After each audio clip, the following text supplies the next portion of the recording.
ಅಣುರೇಣು ಕಣತಾಷ್ಟಗಳಲ್ಲಿ ಭಗವಂತ ಇದ್ದಾನೆ. ಅವನ ಒಂದು ಇರುವಿಕೆ ನಮಗೆ ಯಾಕಿದೆ ಅಂತಂದ್ರೆ ರಕ್ಷಣೆಗೋಸ್ಕರ, ಸಂರಕ್ಷಣೆಗೋಸ್ಕರ.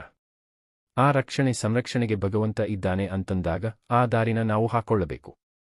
ಆ ದಾರಿ ಯಾವುದು ಅಂದ್ರೆ ಶ್ರೀ ಜ್ಯೋತಿಷ್ಯ ಶಾಸ್ತ್ರ. ಶ್ರೀ ಜ್ಯೋತಿಷ್ಯ ಶಾಸ್ತ್ರದ ಮಾರ್ಗದರ್ಶನದಲ್ಲಿ ಆ ಶ್ರೀ ಜ್ಯೋತಿಯನ್ನು ಹಿಡ್ಕೊಂಡು ನಾವು ಹೊರಟಾಗ ಭಗವಂತ ಕಾಣಿಸ್ತಾನೆ. ಅದಕ್ಕೆ ಆ ಸೃಷ್ಟಿಕರ್ತ ಎಲ್ಲವನ್ನೂ ಕೊಟ್ಟಿದ್ದಾನೆ ನಮಗೆ.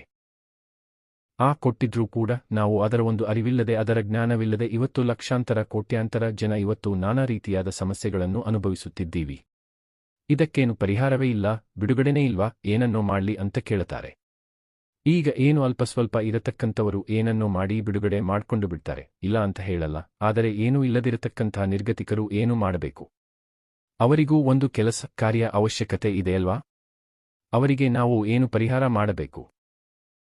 ಜೀವನದಲ್ಲಿ ಬರ್ತಕ್ಕಂತಹ ಹಲವಾರು ಅಡೆತಡೆಗಳು, ಮಾನಸಿಕ ಕಿರಿಕಿರಿಗಳು, ಜೀವನದಲ್ಲಿ ಇರತಕ್ಕಂತಹ ನಾನಾ ರೀತಿಯ ಸಮಸ್ಯೆಗಳಿಗೆ ಪರಿಹಾರ ಶ್ರೀ ಜ್ಯೋತಿಷ್ಯ ಯಂತ್ರವನ್ನು ಧರಿಸಬೇಕು. ಅಣುರೇಣು ಕಣತಾಷ್ಟಗಳಲ್ಲಿ ಭಗವಂತ ಇದ್ದಾನೆ. ಅವನ ಒಂದು ಇರುವಿಕೆ ನಮಗೆ ಯಾಕಿದೆ ಅಂತಂದ್ರೆ ರಕ್ಷಣೆಗೋಸ್ಕರ, ಸಂರಕ್ಷಣೆಗೋಸ್ಕರ. ಆ ರಕ್ಷಣೆ ಸಂರಕ್ಷಣೆಗೆ ಭಗವಂತ ಇದ್ದಾನೆ ಅಂತಂದಾಗ ಆ ದಾರಿನ ನಾವು ಹಾಕೊಳ್ಳಬೇಕು. ಆ ದಾರಿ ಯಾವುದು ಅಂದ್ರೆ ಶ್ರೀ ಜ್ಯೋತಿಷ್ಯ ಶಾಸ್ತ್ರ. ಶ್ರೀ ಜ್ಯೋತಿಷ್ಯ ಶಾಸ್ತ್ರದ ಮಾರ್ಗದರ್ಶನದಲ್ಲಿ ಆ ಶ್ರೀ ಜ್ಯೋತಿಯನ್ನು ಹಿಡ್ಕೊಂಡು ನಾವು ಹೊರಟಾಗ ಭಗವಂತ ಕಾಣಿಸ್ತಾನೆ. ಅದಕ್ಕೆ ಆ ಸೃಷ್ಟಿಕರ್ತ ಎಲ್ಲವನ್ನೂ ಕೊಟ್ಟಿದ್ದಾನೆ ನಮಗೆ. ಆ ಕೊಟ್ಟಿದ್ರೂ ಕೂಡ ನಾವು ಅದರ ಒಂದು ಅರಿವಿಲ್ಲದೆ, ಅದರ ಜ್ಞಾನವಿಲ್ಲದೆ ಇವತ್ತು ಲಕ್ಷಾಂತರ ಕೋಟ್ಯಾಂತರ ಜನ ಇವತ್ತು ನಾನಾ ರೀತಿಯಾದ ಸಮಸ್ಯೆಗಳನ್ನು ಅನುಭವಿಸುತ್ತಿದ್ದೀವಿ.